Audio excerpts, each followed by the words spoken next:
வணக்கம். இன்றைக்கி நான் என்னுடைய மருமகளுக்காக செஞ்ச மதிய உணவு தயிர் சாதம், கேரட் போட்ட தயிர் சாதமும் கோவக்காய் பொரியலும். அதை தான் உங்களுக்கு கோவக்காய் பொரியல் நான் எப்படி செஞ்சேன் அப்படிங்கிறத உங்களுக்கு காட்ட போகிறேன். கடுகு உளுந்தம் பருப்பை தாளிச்சுக்கிட்டேன், கொஞ்சம் கருவேப்பிலை போட்டுக்கிட்டேன். அதுக்கப்புறம் ஒரே ஒரு வெங்காயத்தை சின்ன சின்னதாக, நல்ல பெரிய வெங்காயத்தை வெட்டி சின்ன சின்னதாக வெட்டி அதை வதக்கிக்கிட்டேன்.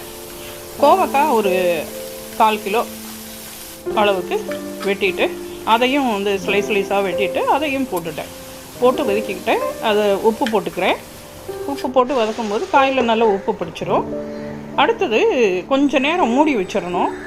இதுக்கு போடுறதுக்கு ஒரு பொடியை தயாரிச்சுக்குவோம். அதுக்கு 1 ஸ்பூன் வேர்க்கடலை, 1 ஸ்பூன் கடலைப்பருப்பு, 1/2 ஸ்பூன் ஜீரகம், ஒரு 1/2 ஸ்பூன் தனியா, இதை மட்டும் பொடியாக தெரிச்சுக்குவோம். இதில் கொஞ்சம் தண்ணியை விட்டு கொஞ்சம், அதாவது தண்ணியை தெளித்து தான் அதுக்கப்புறம் மூடி வச்சிடலாம். வெந்துட்டுருக்கு. அடுத்தது நமக்கு தேவையான பொடியெல்லாம் போட்டுடலாம். இந்த தண்ணியை தெளித்து வேக வைக்கும்போது இன்னும் நல்லாவே வெந்துடும். மஞ்சப்பொடி போட்டுக்கிறேன், ஒரு 1/4 ஸ்பூன் அளவுக்கு, ஒரு 1/2 ஸ்பூன் அளவுக்கு மிளகாய் தூள். மசாலா வாசனைக்கு காக்காவே வந்துடுச்சு. அதுக்கு சாப்பாடு வேணுமா? சாம்பார் பொடி நம்ம வீட்டில் இருக்கும்ல, அந்த சாம்பார் பொடியும் ஒரு 1/2 ஸ்பூன் அளவுக்கு போட்டுக்கிறேன். இப்போ பார்த்தபோது உப்பு கொஞ்சம் குறையா இருந்தது, அதனால் உப்பு கொஞ்சம் போட்டுக்கிறேன்.